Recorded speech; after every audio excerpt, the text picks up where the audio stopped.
Ah, what is this? Could this be another bike?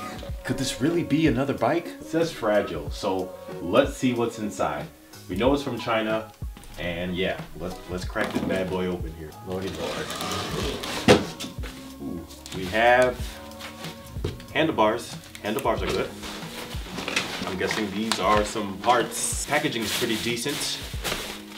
All right, there we go. Wow. Look at that, check that out. That looks pretty sick, doesn't it? It is a raw and unpainted frame set. Hey everyone, before we continue on with the video, I do have to clarify a couple of things.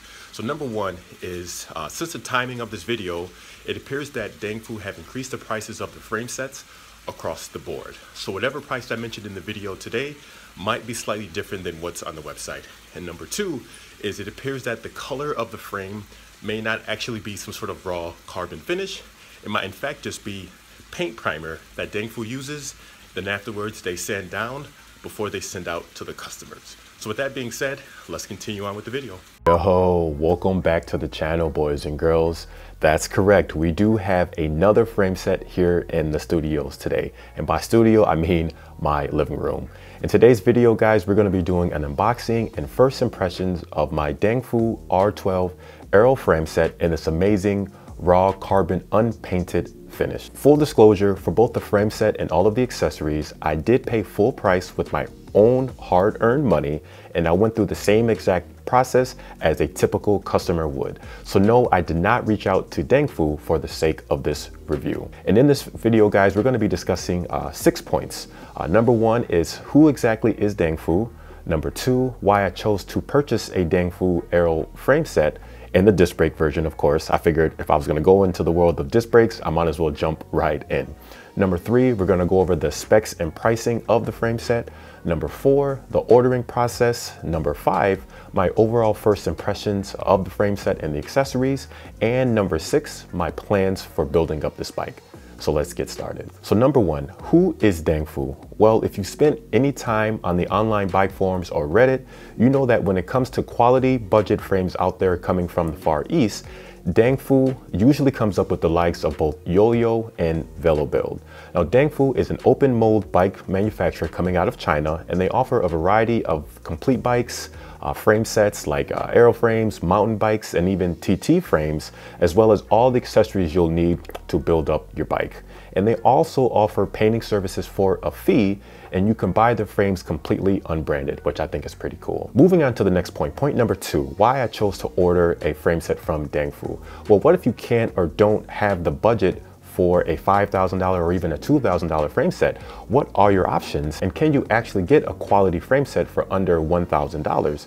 And that's what we're gonna find out with this bike build from Dengfu. Now, I've already gone through great lengths to review my Yo-Yo R6 frame set and wheels, which while the quality is fantastic for the price, currently, their prices, however, for the frames now hover around $1,200 USD. So it's a little bit over the $1,000 benchmark.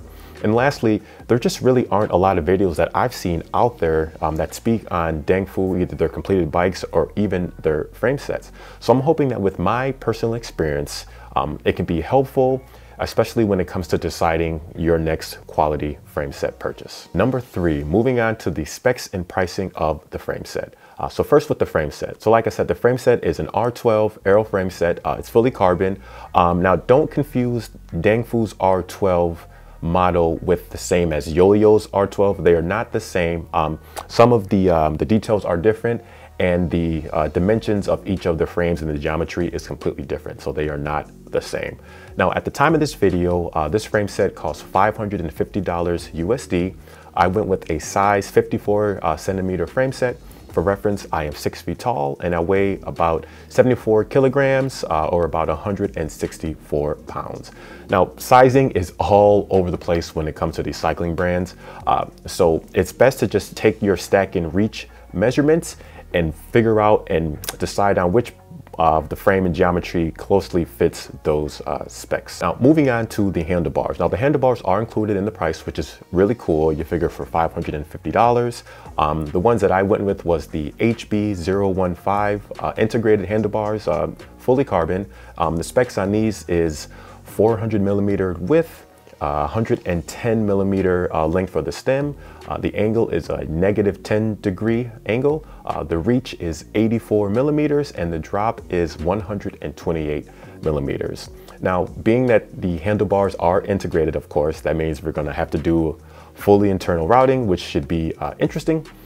Next up is the fully carbon lightweight saddle. This is the SD005 model. The cost for the saddle was $50 USD, and it comes in this pretty cool looking 3K glossy finish. Through axles cost an additional $20. Shipping via EMS from Hong Kong was $155 USD. There was a PayPal service fee of 4.2%, which was $33, for an overall grand total of $808 USD. So out the door, everything including shipping cost me $808. Number 4, moving on to the ordering process. So I always recommend that you should first visit the website, select the frame, wheels, and accessories that you're looking to buy, and then email their customer service department to make sure that they have everything that you want in stock.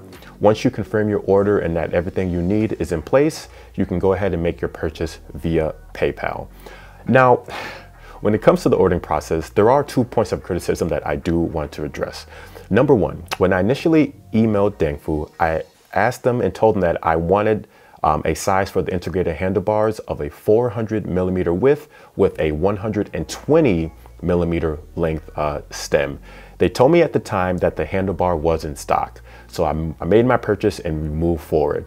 And it was 2 weeks later, a whole 2 weeks later, that they told me that the handlebar size that I wanted, which was the 120 millimeter stem handlebar, was out of stock. And I don't exactly understand why they just didn't tell me that from the jump, and why they waited to 2 weeks to tell me that. So I obliged and told them that the 110 millimeter version of the integrated handlebars was fine, and then we moved forward again with the purchase. And the second thing I want to mention as far as criticism goes is they never really gave me a tracking number once they sent out the package. Now, what I did was, after I made my purchase and after we figured out the whole handlebar situation, I didn't want to initially ask them for a tracking number because I'm sure they're used to having people all the time asking for a tracking number. So I waited about 3 weeks for a tracking number. And thankfully, their customer service department is really good as far as responding to emails. They usually do it within 24 hours. But it wasn't until after I requested the tracking number that they gave it to me. And when I went to plug in the tracking number into the shipping service, I realized that the package was going to arrive at my door in less than 48 hours. So I was pretty excited for that. It's just weird that they weren't very clear when it came to the communication. So my recommendation with dealing with Dengfu and any of these brands in general, whether it's here in the States or even in the Far East, is be very clear on your intentions and make sure that they are very transparent with what they're going to offer you, so that there aren't any confusions and there aren't any letdowns. And moving on to number 5, my overall first impressions of the frame set. So being that the frame is raw unpainted carbon, I expected the frame to be more of a matte black color, but instead it's sort of this matted out gray color, kind of like stone, which I actually prefer. I think it is pretty unique looking. There are a couple of rough edges around the head tube as well as the Di2 port, but being that the frame is unpainted, I kind of expected that, and that's what I wanted to see by having the frame unpainted. Is I wanted to see all those little imperfections, and honestly, at the end of the day, what can you really expect for a frame that costs $550 USD? Moving on now to the handlebars. The handlebars seem to be really high quality. Everything appears to be really consistent and really stiff, and yeah, they are a little bit heavy, but again, this is an aero frame bike, so you want your handlebars to be stiff so that there isn't any concern of them failing when you're out of the saddle or you're sprinting. And finally, guys, moving on to number 6, my actual plans for building up this bike. So being that the frame, like I said, is completely raw, unpainted carbon, I basically have a blank canvas to do whatever I want with the frame as far as the color goes. So I'm thinking I'm going to create my own logos, maybe create my own font that I'll be able to put down along the down tube, and maybe have a logo on the head tube.